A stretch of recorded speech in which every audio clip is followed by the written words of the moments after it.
ಅಮ್ಮನ ಕೈ ರುಚಿಯಲ್ಲಿ ಮತ್ತೊಂದು ರೆಸಿಪಿ ತಿನ್ನಬೇಕು ಅನಿಸಿದ್ದು ಅಂದರೆ ನನಗೆ ಕಾಜಾಪುರಿ. ನಾನು ಚಿಕ್ಕವಳಿರ್ಬೇಕಾದ್ರೆ ₹1 ಒಂದು ಸಿಗ್ತಾಯಿತ್ತು. ತುಂಬ ಆಸೆ ಆಗ್ತಾಯಿತ್ತು. ಸೊ ಮಾಡಿಸ್ಕೊಂಡಿದ್ದೆ.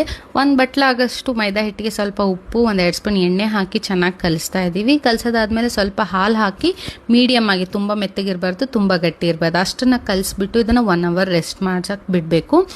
1 ಕಪ್ ಆಗೋಷ್ಟು ಸಕ್ಕರೆಗೆ ಸ್ವಲ್ಪ ನೀರನ್ನು ಹಾಕಿ ಕುದಿಯಕ್ಕೆ ಬಿಡ್ತಾ ಇದ್ದೀವಿ. ಇದು ಕಂಪ್ಲೀಟಾಗಿ ಕುದ್ಮೇಲೆ ಈ ರೀತಿ ಗಟ್ಟಿ ಆಣ ಬರಬೇಕು. ಈ ರೀತಿ ಆಣ ಬಂದಮೇಲೆ ಟರ್ನ್ ಆಫ್ ಮಾಡ್ತಾ ಇದ್ದೀವಿ. ಚಪಾತಿ ಒಳಗೆ ಈ ಥರ ಒಂದು 5-6 ಉಳ್ಳಿ ಮಾಡಿಕೊಂಡು ಚಪಾತಿನ ಲಟ್ಸ್ಕೊತಾ ಇದ್ದೀವಿ. ಚಪಾತಿ ನೀವು ಆದಷ್ಟು ತೆಳ್ಳಗೆ ಲಟ್ಸ್ಕೊಳ್ಳಿ.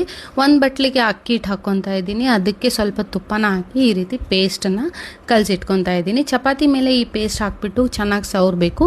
ಇದೇ ರೀತಿ ಅಷ್ಟು ಚಪಾತಿನೂ ಲೇಯರ್ ಬೈ ಲೇಯರ್ ಹಾಕ್ಕೊಂಡು ಈ ಥರ ಸವರಿಟ್ಕೊಂಡು ಇದನ್ನು ಈ ಥರ ರೋಲ್ ಮಾಡ್ಕೊತ ಬರಬೇಕು.